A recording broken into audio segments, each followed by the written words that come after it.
Guns and prostitutes. This episode's not going to be about any of those, but we'll talk about it.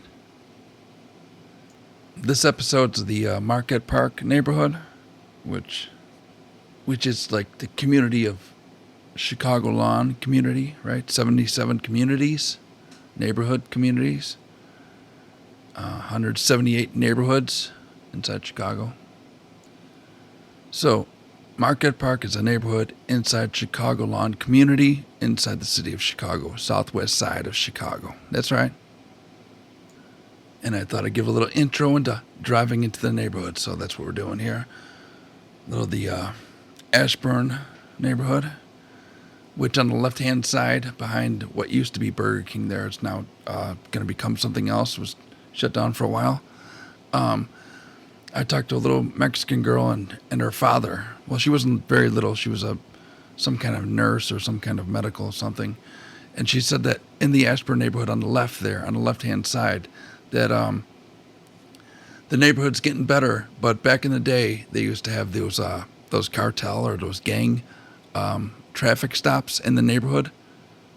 And she says that they were really scary and really tough to get through, and they stopped you every time you go through. They had to check your car, where you're going, who you know, what you're going to do.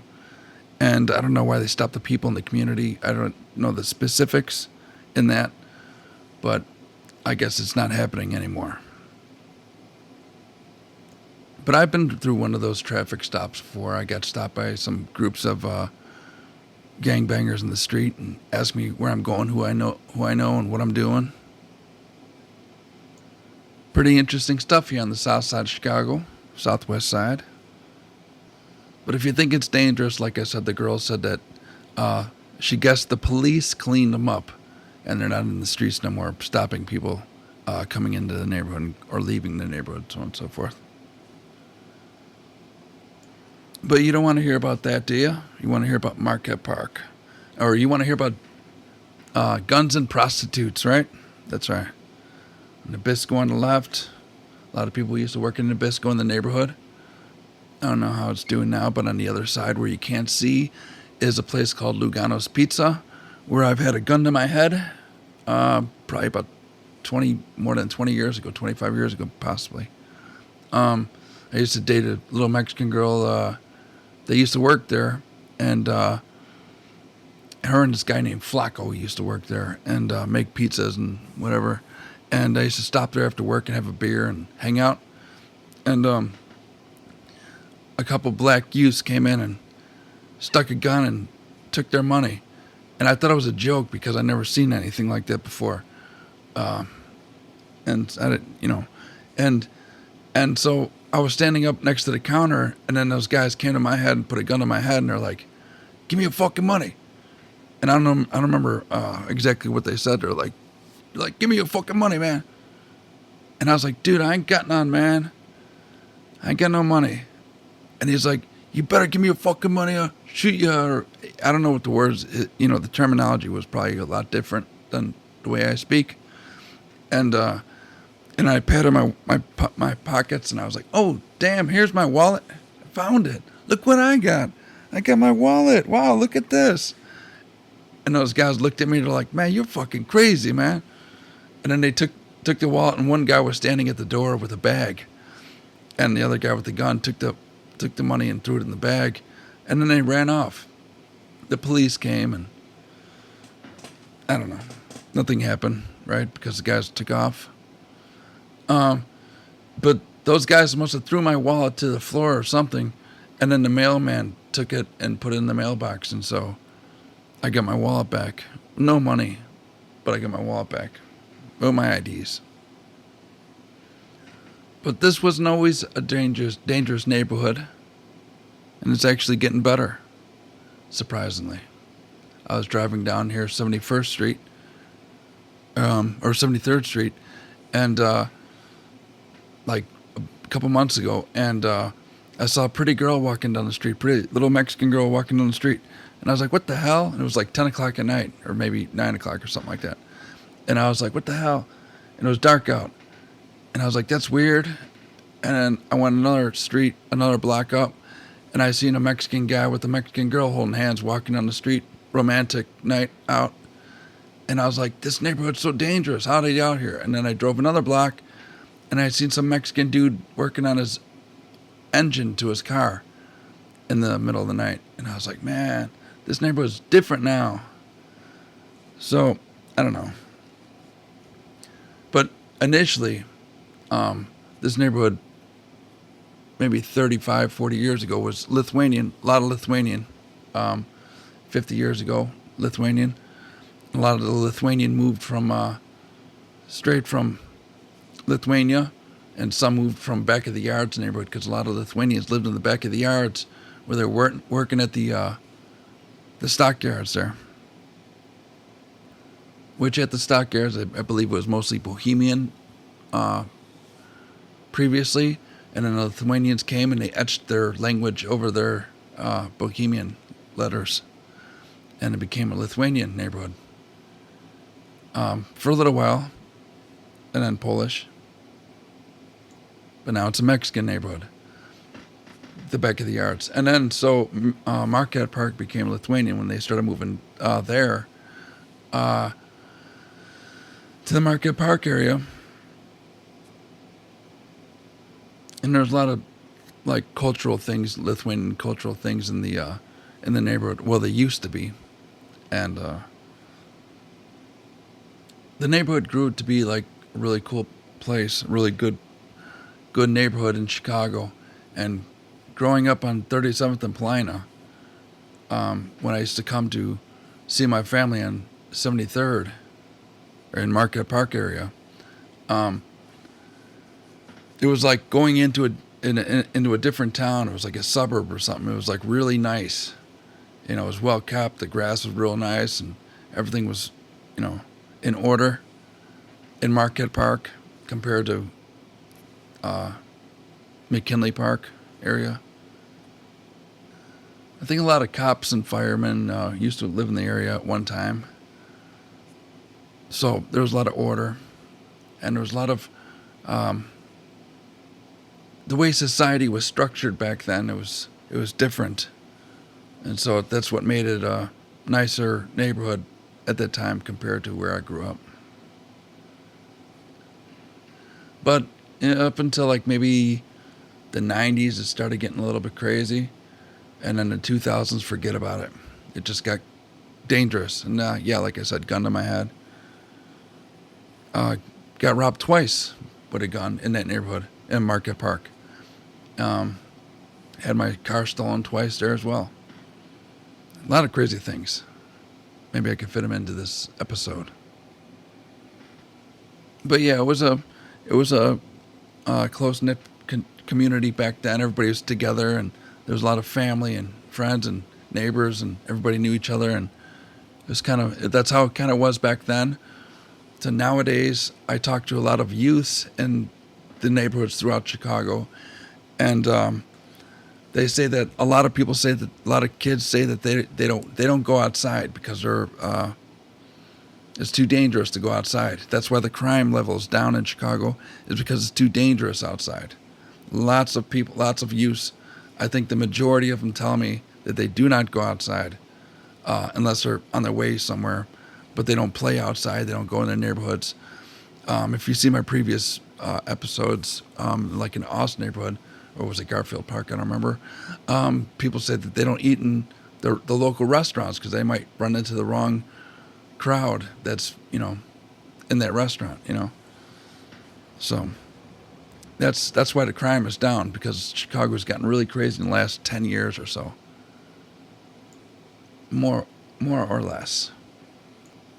Yeah, but so I guess when the Europeans moved out, it's like, I don't know, when a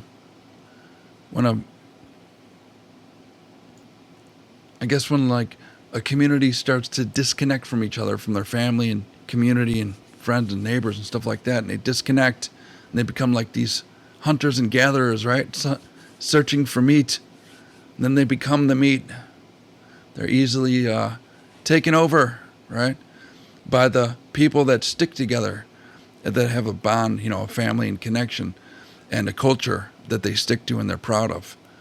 And you could see the people that are falling apart, that that have that disconnect, right? And you can see the ones that are strong with their culture and their family and their neighbors and stuff, which are thriving, right?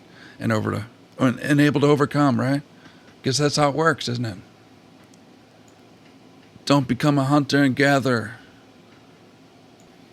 But yeah, I mean, I remember the neighborhood, from the 80s and 90s and on, right? And I've seen the changes, and I've heard of the stories prior to my time in the neighborhood, to where rent was, you could find rent for under $100 for an apartment. That's how it was in the 70s.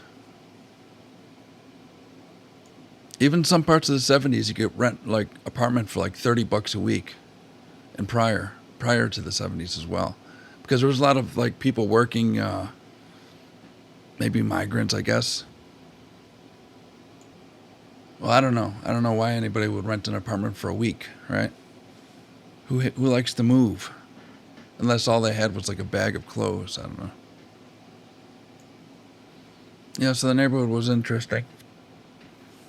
They had crime, of course, to some degree, right? There's always some kind of crime, right?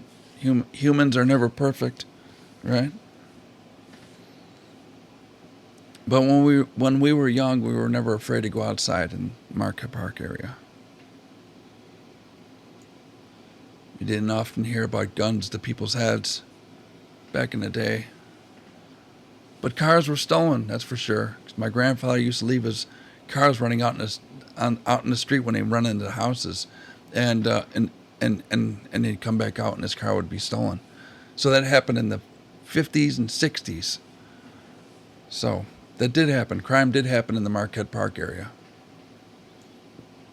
It's not because demographic change or the times change or the decades or anything like that, or the weather, because there was always crime, but just the amounts of it, to what degree, right? But it was a nice neighborhood for a while.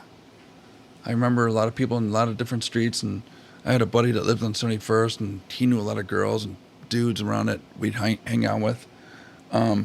Back in the 90s, when the neighborhood started to change, and then the 2000s came, and every street that you went down in the Marquette Park area had some houses or buildings that had plywood on the windows, which is like that sociological theory called the broken window theory, right?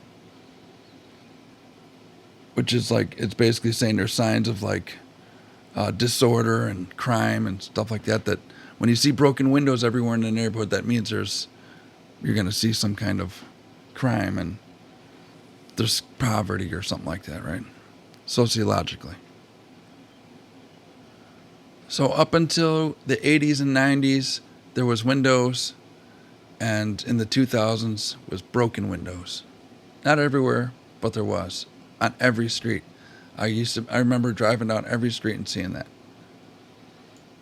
But now I see, driving through the daytime throughout Marquette Park, I see Mexican dudes with his wife or friends putting up siding and fixing the windows and replacing shingles and cutting the grass and stuff like that. And some black families too.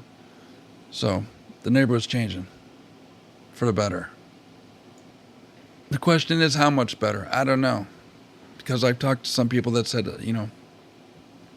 that throughout Chicagoland area, they're afraid to go outside. A lot of different neighborhoods. Not every neighborhood, but a lot of different neighborhoods. Not every person, not every youth, but a lot of people.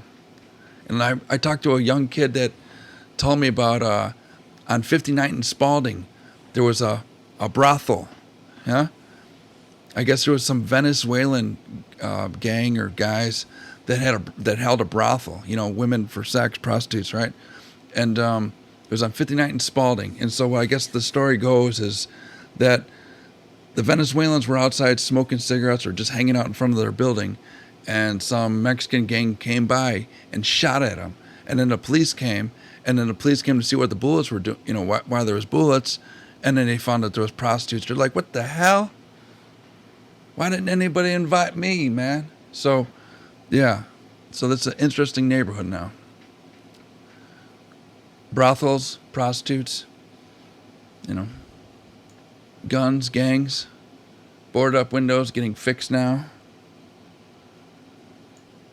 But I got a story about the park. I was walking along the park one day going to work when one of these bullshit jobs that I had back in 2005 or something like that. And I was on my way to work, and some Mexican dude drove by, and he honked his horn at me and waved, and I waved back. And he made a U-turn and came and picked me up. And I was like, I just started a job with these guys like 2 days prior or 1 day prior or whatever it was. So long ago, I don't remember. And so I thought it was one of the guys I work with. So the guys pulled over, and I jumped in his car, right? And then the guy, he didn't speak any English. And at the time, I could barely speak Spanish. I could get by, but barely. And so I was like, hey, ¿está listo para el trabajo, man? And he's like, yeah. And I was telling him all these other things, and all he kept saying is, yeah, he didn't really speak a lot. And then he drove into the park with me in his car. And then I'm like, what the hell are we going to the park for, man? And I couldn't really tell him in Spanish, and he didn't really know English. So we just drove into the park. And there was a lot of vagabonds, prostitutes, and like drugs and crazy stuff going on in like 2005. And I'm like, what the hell are we doing in the park, man? It seems dangerous here. So then he pulls over on the side of the road in the park. And he's like, ¿Te gusta hombres? I was like, no, I don't like dudes. I like women. Do you know a Mexican girl I can meet? And I don't remember, the conversation was just like that, just a little bit longer, right? And then so he's like, okay. And then we drove to, I guess he asked me if I want coffee. And then we drove to a Dunkin' Donuts or a gas station or something. And then he bought me a coffee and left me on the street to get on the bus because I didn't have a car at the time. Very strange. This dude picked me up, thought I was a prostitute. And I was like, hey, man, are you ready for work today? He's like, what? He didn't understand me. I didn't understand him. So don't get into the wrong car. But anyway, 69th Street here. 69th Street used to be the hot spot in the neighborhood.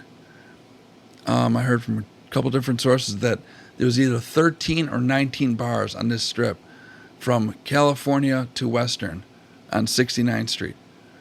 There was 13 to 19 bars. And my aunt played her first live gig at one of the bars there, which was called the Playhouse.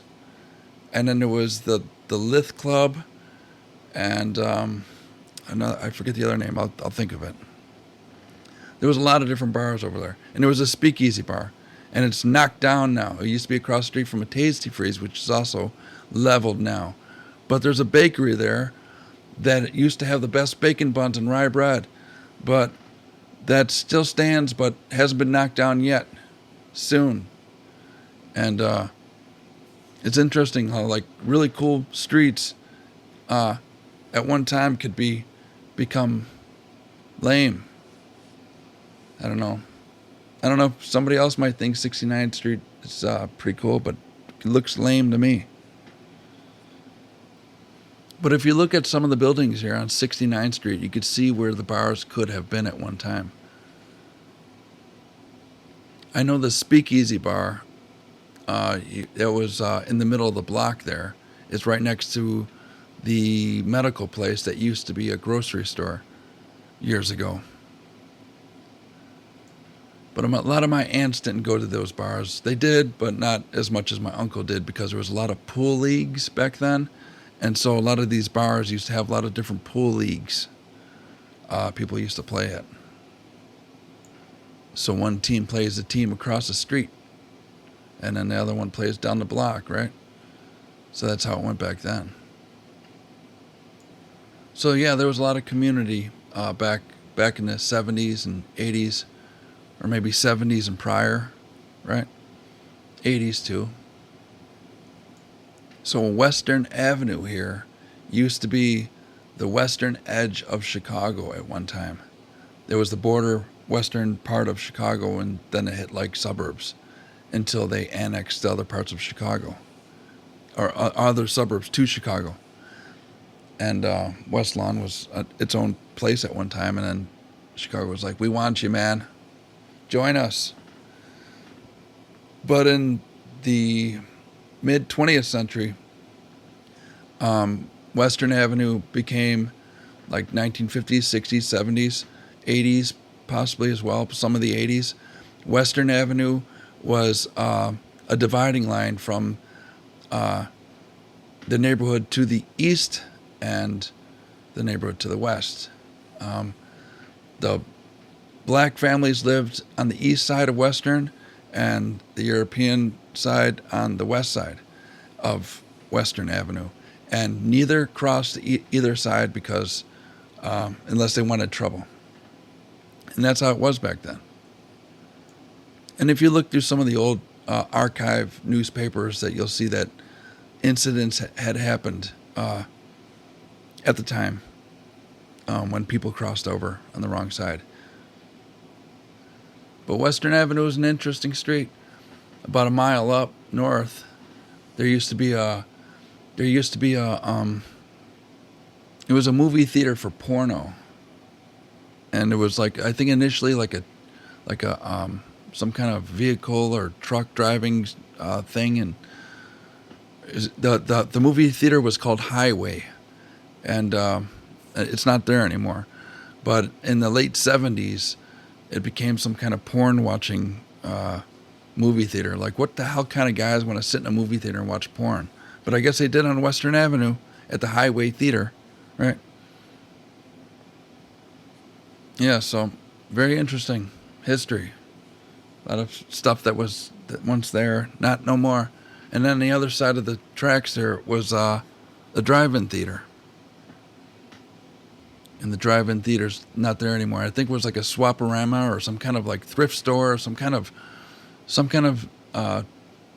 place where people go buy stuff for cheap during the day, and at nighttime it was a drive-in theater on the south side of the neighborhood. And from the house in the neighborhood, you could see from the upper windows or the rooftop, you could see the movie screen.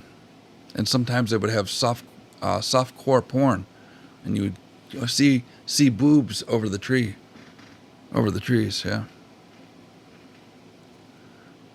But yeah, 71st Street. 71st Street's an interesting street. Used to have a lot of Lithuanian restaurants. One that was open up until at least 2005 or 2010 at least, that I've went to, and had a lot of girlfriends from there at different points, right? But I remember driving down 71st Street when I was real young, and it was like some kind of like these strange places, right, with these strange symbols and writings on their on the storefront or whatever. And those were the neo-Nazis that used to exist in the neighborhood. They were called it was called the Rockwell Club, or Rockwell Hall, that's what it was, by Rockwell Street. And it's on the south side of the 71st Street. And it's not there anymore, of course. But yeah, those guys were like a small faction of the neighborhood, weirdos that got together that didn't want anybody in the neighborhood that was not European descent, right? And they marched throughout Chicagoland area, and they marched throughout Marquette Park. And I believe Martin Luther King actually came to Marquette Park at some point. And those guys were out there throwing rocks and yelling at him and stuff like that. It's in the news archives. You could look it up. My uncle was actually there one time, I think in 79, I believe, to the counter protest against the neo-Nazis, and my uncle got stepped on by a horse. Yeah, so yeah, it was interesting times. Nobody wanted anybody to cross over Western Avenue, I guess. And so there's a lot of stories about people that, because Inglewood used to be mostly Polish, I believe, European descent of some kind of whatever, and so like the last few people that were left there as the neighborhood was changing have stories about how they used to fight people all the time on buses or at school or on the streets when the neighborhood was changing, demographics, right? And so people learn pretty quick, don't cross over Western. But that ain't happening no more. Western Avenue is not a dividing line anymore. I don't think there's a dividing line anywhere in Chicago anymore. At least not on the south side, not that I know of. I actually met a Mexican dude that lives in Inglewood. And he was like very fresh into America. He didn't speak a word of English. And I was like, dude, what are you doing? Living over here, you don't know. He's like, no, man, it's fine here.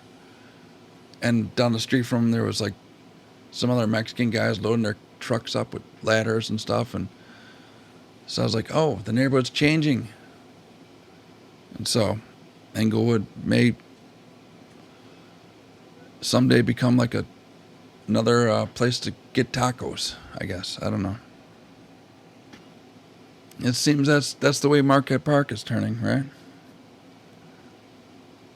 But what about those brothels that the kid told me about on 59 and Spalding? Where are all the other ones? He also told me about other ones too. He told me the one on 59 and Spalding, he's told me specifically. And then he went to one on his birthday that the guys took him to, which was farther up north. I don't remember where. Somewhere on the south side. But anyways, Marquette Park. You could see, driving down the streets, you could see that some of the windows are still boarded up. Not many, because they're buying them up and fixing them up for cheap. And the neighborhood's getting better, and it's going to be more expensive.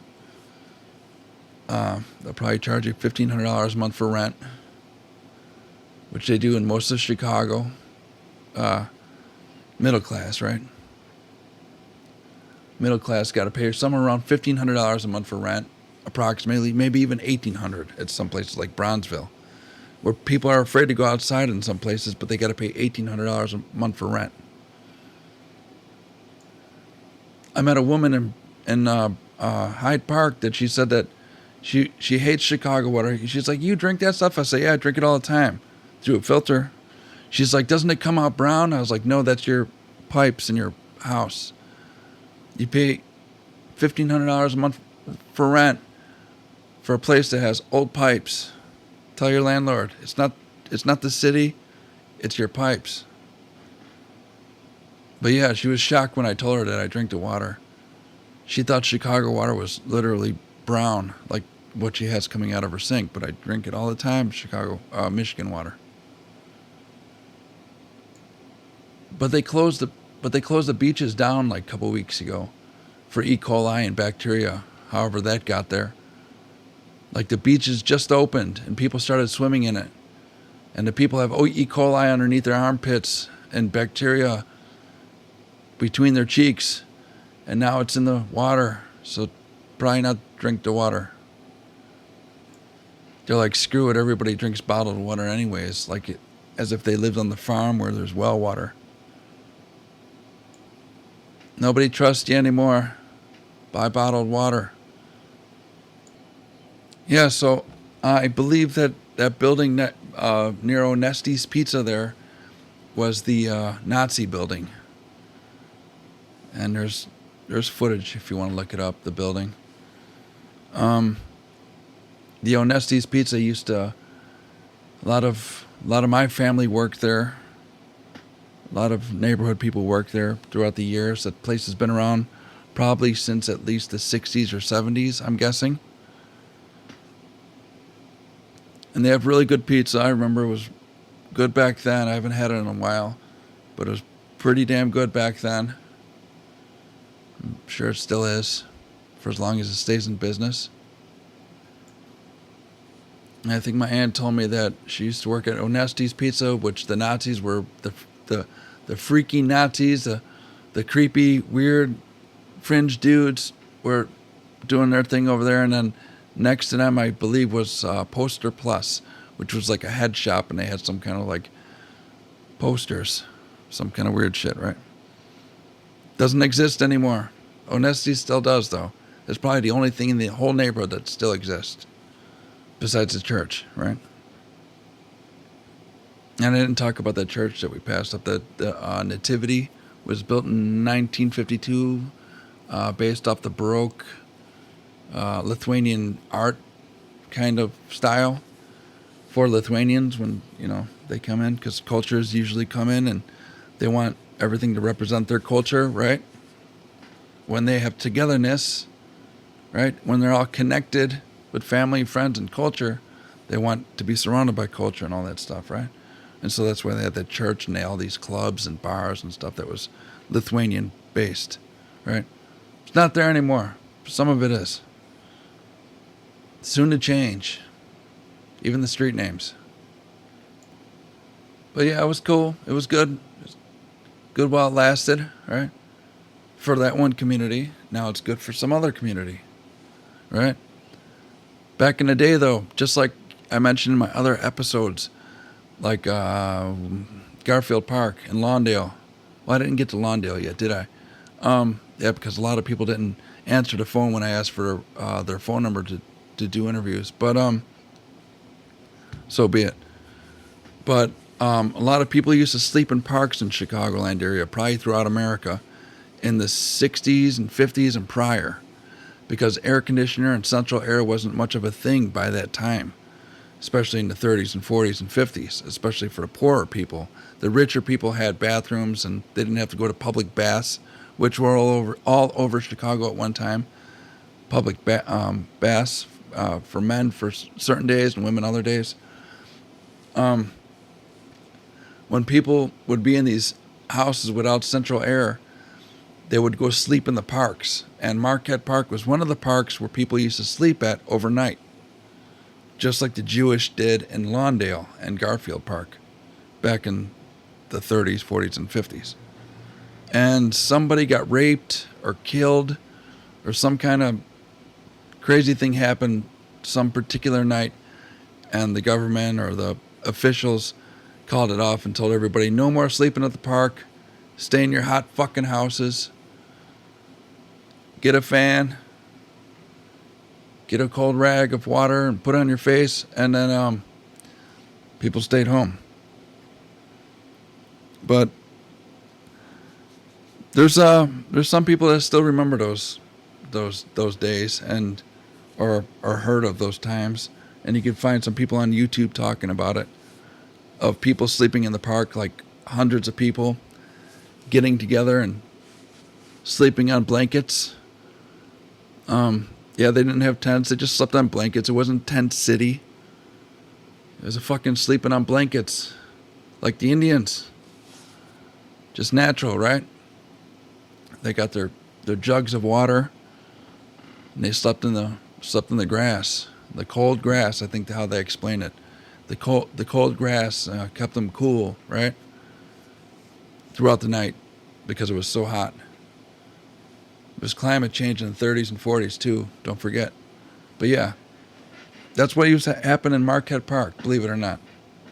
Then the neighborhood got so dangerous, kids don't want to go outside at a certain point. Now it's getting cleaned up. I don't think they'll sleep in the parks anymore because we all got central air and air conditioners now. Or most of us do. Yeah, but it was interesting. I know a lot of my family history, so I know what everybody made for, how much they made a year and how much they paid for rent, which was pretty cheap back then compared to what they made. They didn't make a lot, but rent wasn't a lot either. Some of them paid $10 or $15 way back in the day. But, a lot of them didn't have air conditioner. They didn't have fucking baths, right? Didn't have baths. Like my dad, when he was a kid, and his sister, they were bathed in the sink because they didn't have a shower in their apartment, in the building. There was a public toilet on their top floor on Ellis, like 63rd and Ellis Avenue, way back in the day, right? So yeah, times have changed. And it was Mary McDowell. That's the one that had that public bath over there in back of the yards. I don't know about any in Marquette Park, but the closest one that I know about was on the corner of like 47th or something, maybe in Ashland. I think. I don't remember. But yeah, times were different back then. There was, community. Yeah, there was crime, but, there wasn't a lot of broken windows, so it didn't get to that level. So, if when you drive or you walk through Marquette Park in the future, and you're walking through that earth, just imagine that you're walking to the same earth that thousands of Lithuanians and other European ethnicities had slept on that ground at one time. They would bring their wives and their kids. They would just lay in the grass overnight. Now you're playing soccer on that fucking place where the dude kept his head to sleep. Don't pee on that tree. That's where that dude fucking proposed to that girl. But yeah, that was interesting, right? Interesting stuff. How communities were back then. Well, you could see Marquette Park is cleaning up. It's getting cleaned up. I don't know how dangerous it is anymore because I don't live there anymore. I only just drive through sometimes, stop in, and get out. But from the looks of it, looks like it's coming up. Like I said, that Ashburn neighborhood, the girl told me that the gangs in the street are cleaned up. So it's a lot better throughout these neighborhoods here in the Chicagoland area. But I always wanted to go to that Mary McDowell place over there. I think it was on Ashland. I gotta look it up, the address. Old bathhouses. I think she used to take in like people and teach them English and stuff like that. Take care of kids. That was the back of the yards, though. We're talking about Marquette Park here. Yeah, the Lithuanians just asleep in the grass, probably with German and Irish, and the Bohemians like they did in the back of the yards, right? Polish people were in the neighborhood, because that's who they were replacing, I guess. Because it became, at some point, I think the 50s and 60s, Marquette Park was the biggest population of Lithuanians anywhere. Yeah, I think they had even bigger population of Lithuanians in Marquette Park or the Chicagoland area than they did in Lithuania at some point. Well, Lithuania is only about as big as West Virginia. But at that time, in the 50s and 60s, people were escaping the Soviet Union. So yeah, it was once a huge Lithuanian place, Marquette Park. They were sleeping in the grass. They were praying at their Catholic church, which was culturally a Lithuanian thing, right?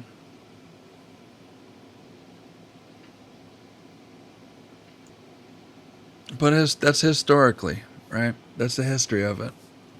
Now the neighborhood, I don't know too much about it now because I haven't really talked to many people besides like that kid and then that girl with her dad, but that was in the Ashburn neighborhood. But it doesn't look like there's a lot of new restaurants or anything notable in the area yet. Onesti's is still there, but it doesn't look like there's a lot more food down 71st Street. And didn't look like there's a lot of food going down Kedzie or California or Western. I think I saw J.J. Fish, right? But that's been there for a very long time. I think I ate there in 1999 or 2000. So I think the neighborhood's changing right now, and it's going to become something within the next decade or two. But this video is showing the current state and a view of the park here, right? You can see where the people used to sleep when it got too hot in their houses or apartments.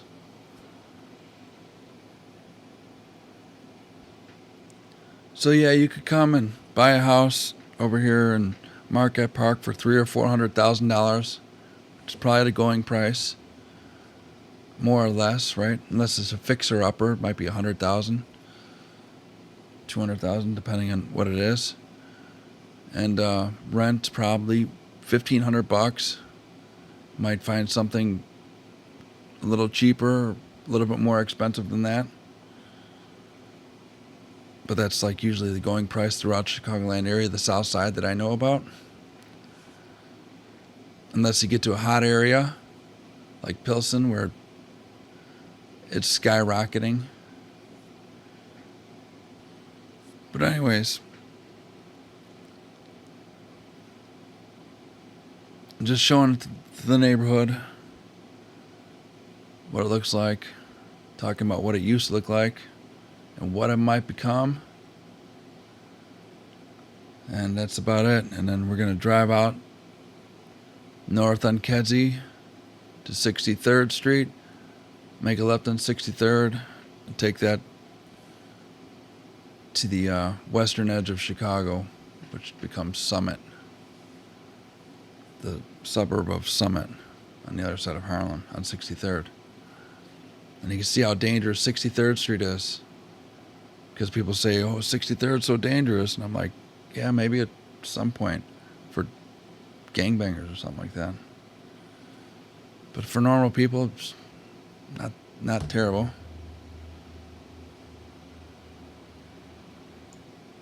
And I'm going to show 63rd and all that after I get out of the park. After I show the place where all the people used to sleep and where Martin Luther King marched in 1966 when he met up with the angry dudes on 71st Street, the neo-Nazis. They were at the Rockwell Hall. But yeah, Martin Luther King marched in Marquette Park. And there's a monument somewhere, I believe, for him, somewhere there. And I think it's on the western edge of Marquette Park. I don't really check out the whole park. It's a big park, so I don't know everything that's there.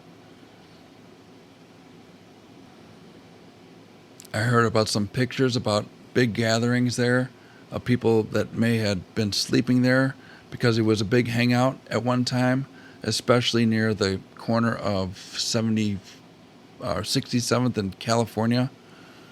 A lot of people used to hang out and barbecue and drink and smoke cigarettes and speak Lithuanian and English and whatever. Back at one time. Back in the 50s, I guess. 50s, 60s, and prior. Back when everybody was working class, right? And the more poor people had to use the public baths over on Ashland or wherever the other public baths were. Because, you know, the rich people had money. They had money to get an air conditioner and central air. But the majority of people did not. They didn't have baths and central air back then. Now everybody has it. Take it for granted. Be like, man, I want more. And in the 1920s, they would be like, man, if only I could have an air conditioner. And now you got it, and you still ain't happy. You're breaking all the windows. But a lot of people worked at the stockyards, right? Over on, or back of the yards, you know, the back of the yards neighborhood. That I think it starts on 39th Street, and it goes to 47th, where the Damon Overpass used to exist. I don't know if anybody remembers the Damon Overpass. It used to go over that area. It used to connect McKinley Park to the back of the yards neighborhood. There's a book by Upton Sinclair, which is a book based on the Lithuanian families that lived there at the turn of the century. It talks about their culture and what they did for work when they worked at back of the yards. And Upton Sinclair kind of said made the government kind of look towards the regulations for meat at the time, which wasn't very sanitary. So Upton Sinclair got an eye to, got the government to give an eye towards the bad practices, the unsanitary practices in the back of the yards, the meat packing plant. And that's where a lot of Lithuanian people and others worked back then. And back then, in those early years, there was a lot of taverns because that's where people would, in the community, get together. There was a lot of whorehouses for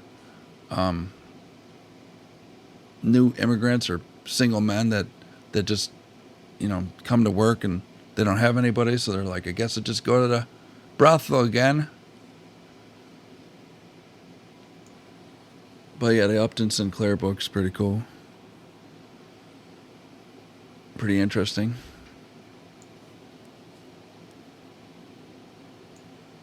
But life was different back then. So everybody connected at the taverns and bars and stuff and at the parks, right? And everybody hung out with neighbors. Because that's the only way you could communicate. Now everybody communicates on Instagram and Facebook and stuff like that. Snapchat, right? So now everybody's like kind of disconnected, but connected at the same time. It's just a different connection, different time. And I guess it'd be strange times. Like, don't get in the cars with Mexican dudes that you don't know, that you think you work with. The dude picked me up and he took me to the side of the street. He's like, do you like guys? I was like, no. He's like, how about a coffee? To tell it succinctly, right? That's what happened. But yeah, I heard a lot of people say back in the day that the park was the place where all the vagabonds and crazy stuff was. And now it looks like there's a lot of people jogging and walking their dogs, and it looks like some European type ethnic people sitting on park benches throughout the park as well. So it's quite diverse in the park, and it doesn't look like there's too many vagabonds, but I do see some kind of like, if you look around, there's like bags of clothes and things like next to trees. So I don't know what those are. But it doesn't look too dangerous, but I don't know what it's like when there's no sun out. So don't go there at nighttime and blame me. And neighborhoods change, so who knows what it's like now. Going down Kedzie Avenue and through the neighborhoods, there's some Arab guys that live down the street there that claim that they're the first Muslims or Arabs to be in the neighborhood, which Marquette Park was the first neighborhood of Muslims or Arabs in Chicagoland area. The guy claims. That's what I've been told, at least. That Marquette Park is the first neighborhood that housed Muslims or Arabs, or a community of them at least. And the one guy said that his family was one of the first, which is just east of Kedzie, about 65th Street, something like that. But I've never known Marquette Park to be Muslim or Arab, have a Muslim or Arab population ever. So they were either very secretive or very small population. Although I do remember years ago, I was doing some kind of work, I believe, and I was walking somewhere down the street, 63rd Street, to do something. I don't know. This was somewhere in the 90s, I believe. I don't remember when it was. Maybe 2000s, early 2000s. And there was I was on the north side of the 63rd Street, and on the other side of the street there was these kids, teenagers, and I was young as well, and they had these like not wiffle bat. What are those called? Those paddle things, paddle boards. And they were hitting it against their hand, and they were looking at me, ready to attack me, but I just kept walking. and they were just standing on the corner, like two or three of the guys. I don't remember. It was a while ago. And I went to whoever I was with, and I was like, "Hey, man, some Mexican kids." I thought they were Mexican, but he's like, "No, those are the Arab gangs." And I was like, "What? There's Arab gangs here?" And I guess the Arab gangs are trying to mark their territory, and they were watching me, and I had long hair at the time, so why were they hitting a paddle board against their hand, looking at me? Like, what kind of threat was I? Fucking weirdos. But yeah, goes to show you how smart those people are. But yeah, that's why they're in the gangs. But yeah, so there. Yeah, I did see Muslims. I do remember now. They were in the general area. I didn't meet the guy on 65th Street. I met a Mexican guy that was his neighbor that told me that he was the first family, Muslim or Arab. And now that I think of it, I remember those kids with the paddle thing. It wasn't bad. It was a fucking paddle board thing. It was very weird. But they don't use that shit today. They like to shoot people because they don't care anymore. Because everybody's disconnected, so they like to shoot guns because they don't care about who anybody is anymore. They said, "Fuck paddle boards. We'll shoot you. Because we don't care, and we'll go fucking eat afterwards. And make a rap song about it."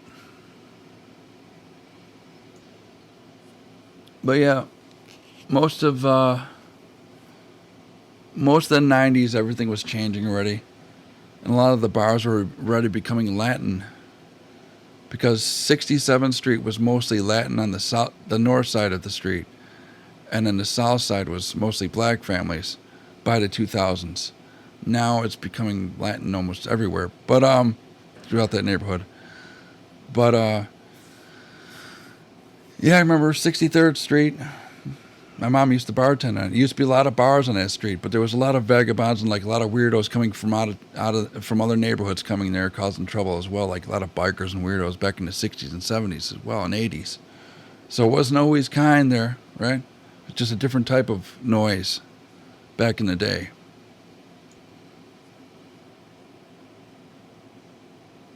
But there's an Indian coming up on 63rd and Pulaski. I remember that building used to be like some kind of head shop or something. It was like my dad bought me. It was the first time my dad ever bought me a pack of cigarettes and a Zippo lighter. When I was young, and it was from that store. I think they sold cigars there too. Maybe, I don't know. That's why we were there. Why we were there was maybe a tobacco shop. I don't remember. It was where the Indian guy on the top of the building on 63rd and Pulaski. That's what it used to be. But it doesn't look like it's a smoke shop no more, does it? Bastards. And I think Illinois is raising its tobacco or nicotine another percentage. And I think they're raising the gas tax another percentage. And then ComEd's like, dude, you guys are going to use a lot of energy. So now ComEd, the electric bill's going up. Everybody's raising their taxes. And you know who they're going to blame, right? They're like, because a lot of people don't know any better. They don't read the news. They just see higher prices for shit. And they didn't read, the news when, ComEd was like, we're going through difficult times and, it's going to be a hot summer, so we're going to have to just charge you more. Even though you're going to use more, and it's going to cost you more anyways, we're going to charge you more. So you're going to be, double fucked. So, and then people aren't going to read that article. They're just going to think, they're going to point their finger at one guy or one people, right? That's what's going to happen. So yeah, the tax of gasoline's going up in Chicago. In 2025, the tobacco's going up. Cigarettes are probably like $15 depending on where you go in Chicago. Yeah, everything's going up. Rent is going up, and it's only greed. Because back in the old days, like when Marquette Park used to have rent for $100, that's because some old lady didn't know what the dude down the street was, getting for rent. So she thought $100 would suffice, right? And that's why, the price didn't go up. Now everybody says, like, everybody else is paying $1,500. I want to get $1,600 because I think I'm better than them. Then everybody says, hey, they're getting $1,600. We want $1,600. But we'll get $1,700. And it keeps going up. I know somebody that's renting from a friend right now, and the friend just raised them $300 or $400 in their rent. It's fucking crazy, and they want to move. It's a friend of theirs, right? Supposed friend. I guess it depends on how you define friend, right? If you're raising his rent up a few $100. But that's why his rent's going up. Not because of taxes or anything like that. Maybe partly, but not that much. They don't need fucking $1,600 a month in taxes for your fucking stupid little apartment.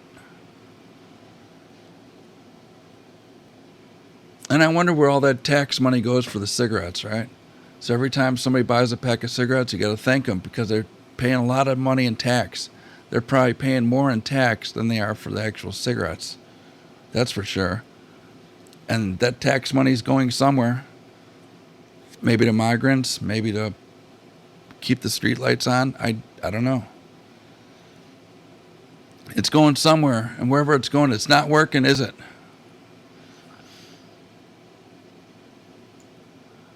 Anyways, that's Marquette Park. Some insight into what it used to be. Some visual what it looks like now. Some ideas. Some not. I probably wouldn't move back to the Marquette Park area, but if you would, if you want to, you can. Who knows what it's going to be in 10 or 20 years.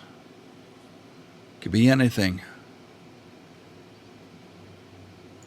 I'm guessing a lot of tacos. That's just a guess of mine. But anyways, that's it.